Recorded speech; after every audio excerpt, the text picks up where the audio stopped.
Assalamualaikum warahmatullahi wabarakatuh. Halo semuanya, perkenalkan aku Mayura dari kelas 10 KR nomor absen 17. Di sini aku mau menjelaskan salah satu materi yang aku pelajari di kelas informatika semester 2 ini, yaitu HKI atau Hak Kekayaan Intelektual. Nah, oke, pertama-tama pernah nggak sih kalian itu kayak bikin codingan susah payah, bikin desain logo buat sekolah atau buat yang lainnya, atau juga capek-capek edit video. Nah, tiba-tiba besoknya itu ada orang yang pakai ide kalian itu tanpa izin. Itu pasti sakit hati kan ya, apalagi kalau orang itu dipuji sama orang lain, kayak wah pinter banget padahal itu ide kita. Nah, jadi di video ini kita bakal bahas dan usut tuntas apa itu HKI atau hak kekayaan intelektual. Oke, pertama-tama pastinya kita harus tahu dulu definisi dari HKI itu sendiri. Sederhananya, hak kekayaan intelektual adalah hak yang lahir dari hasil olah pikir otak manusia yang menghasilkan suatu produk atau proses yang berguna untuk manusia itu sendiri. Jadi, ide itu mahal. Nah, tapi HKI itu bukan melindungi, tapi ide yang masih di dalam kepala, melainkan ide yang sudah diwujudkan dalam bentuk karya nyata. Nah, di Indonesia itu sendiri, HKI ini diatur resmi oleh hukum. Tujuannya buat apa? Ya pastinya tujuannya itu agar karya kita itu dihargai dan juga tidak diklaim oleh orang lain tanpa izin. Nah, selanjutnya aku bakal bahas tentang jenis-jenis dari HKI itu sendiri. Itu ada 3 ya teman-teman. Yang pertama yang paling umum itu hak cipta. Itu pasti kalian udah sering denger lah hak cipta atau copyright. Ini adalah rajanya dunia digital.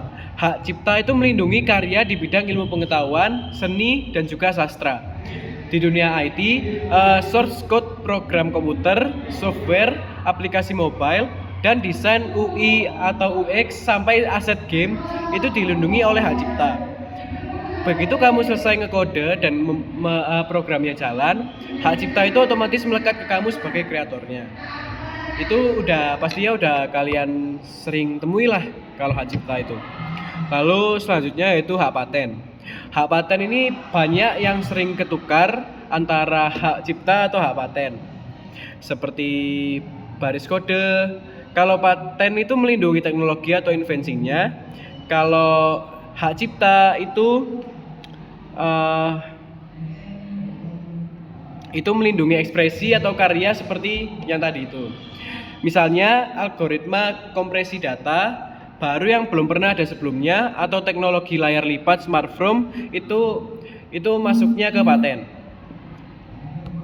Yang terakhir yaitu merek dagang. Kalau kalian bikin startup atau produk software, kalian pasti butuh nama dan logo kan? Nah, nama seperti Google, Gojek, atau logo-logo yang lainnya itu dilindungi oleh merek dagang supaya nggak ditiru oleh kompetitor untuk mengelabui konsumen. Nah, selanjutnya aku bakal bahas apa sih pentingnya HKI dan studi kasus pembajakan itu. Nah, bayangin kalau di sekitar kita itu nggak ada HKI, para developer software gak bakal mau lagi untuk berinovasi karena pastinya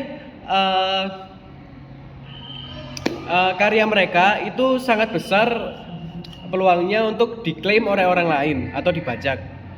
Di sekitar kita, kasus pelanggaran HKI ini sering banget terjadi. Contoh gampangnya itu seperti pakai Windows bajakan, pakai aset gambar dari Google tanpa izin, atau yang lain-lainnya. Dan itu pastinya kalian sudah sering melihat atau sudah sering mengetahui lah kasus seperti itu ya. Lalu yang terakhir, saya akan memberikan kesimpulan dari apa yang saya bahas dari tadi. Kesimpulannya, hak kekayaan intelektual atau HKI ini bukan cuma soal hukum dan pasal-pasal ngebosenin di buku itu.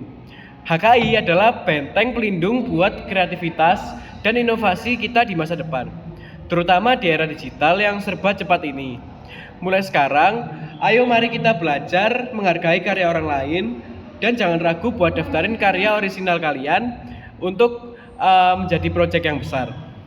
Oke, sekian video presentasi materi HKI dari saya.